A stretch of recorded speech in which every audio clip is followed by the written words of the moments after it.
আসলে নির্বাচন যত ঘনিয়ে আসছে যে যে ৭ জন প্রার্থী সবাই কিন্তু মাঠে তার শেষ পর্যন্ত যে শেষ পর্যায়ে যে প্রস্তুতি সেটি আসলে ভোটারদের দুয়ারে দুয়ারে গিয়ে ভোট চাওয়া সেটি আসলে করছেন। তবে একটি বিষয় জানিয়ে রাখতে চাই যে নির্বাচনকে সুষ্ঠু করতে যে এখানকার রিটার্নিং কর্মকর্তা বা পুলিশ সুপার তাদের একটা যৌথ একটি প্রস্তুতি সভা অনুষ্ঠিত হয়েছে বা তারা প্রস্তুতি নিয়েছে সে বিষয়টি একটু জানিয়ে রাখতে চাই। এই নির্বাচনকে সামনে রেখে ইতিমধ্যে ৩৭ প্লাটুন বিজিবি শহরে মোতায়েন রয়েছে, শহর বলে আসনে মোতায়েন রয়েছে। এছাড়া প্রায় ৩,০০০ এর বেশি সেনাবাহিনী নেমেছে মাঠে।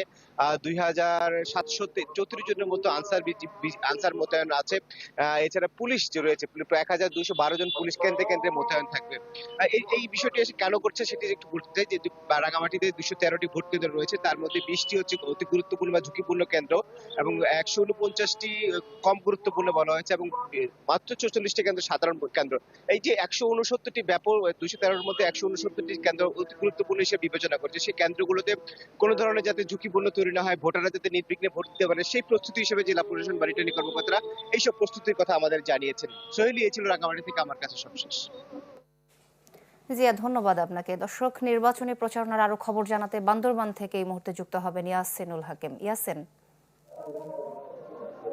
হ্যাঁ সোহেল, আমি এখন দাঁড়িয়ে আছি বান্দরবানের নির্বাচন কর্মকর্তা কার্যালয়ে। আমরা দেখেছি সকাল থেকে বান্দরবানের যে দুর্গম উপজেলাগুলো রয়েছে রোমা, তানসি, রংছড়ি, আলীকদম এবং লামা উপজেলা, সেই উপজেলাগুলোতে নির্বাচনী সরঞ্জাম সকাল থেকে পাঠানো হচ্ছে এবং আজকেও সেটি চলমান রয়েছে। যেহেতু আগামীকাল বান্দরবানে যে ১৮৭টি ভোট কেন্দ্র রয়েছে তার মধ্যে ১১টি হেলিসিটি কেন্দ্র রয়েছে, সেই হেলিসিটি কেন্দ্রগুলো থেকে আগামীকালে আসলে ফ্লাইটের মাধ্যমে হেলিকপ্টারে এই সরঞ্জামগুলো নিয়ে যাওয়া হবে। সেক্ষেত্রে দুর্গম এলাকা দুর্গমতা চিন্তা করে এখানকার নির্বাচন কর্মকর্তা, রিটার্নিং কর্মকর্তারা এই সমস্ত সরঞ্জামগুলো আজকে থেকে বিতরণ শুরু করেছে। আমরা দেখেছি সকাল থেকে বিভিন্ন উপজেলা পর্যায়ে সেই সরঞ্জামগুলো পৌঁছে গিয়েছে, সেখান থেকে অন্যান্য দিনে তারা তারিখ শিডিউল করে সেগুলো বিতরণ করবে বলে আমাদেরকে জানিয়েছে। আমরা কথা বলেছিলাম রিটার্নিং কর্মকর্তার সাথে, তিনি আমাদেরকে জানিয়েছে ৭ উপজেলার ৩৪ ইউনিয়ন ২ পৌরসভায় তারা ২৫ জন ম্যাজিস্ট্রেট নিয়োগ করেছে এবং ২২টি বেস ক্যাম্পের মাধ্যমে ২১ প্লাটুন বিজিবি এখানে নিরাপত্তা জোরদার করবে। সব মিলিয়ে নির্বাচনকে সুস্থ আবার নিরপেক্ষ করার জন্য সকল ধরনের প্রস্তুতি নিয়েছে নির্বাচন কমিশন।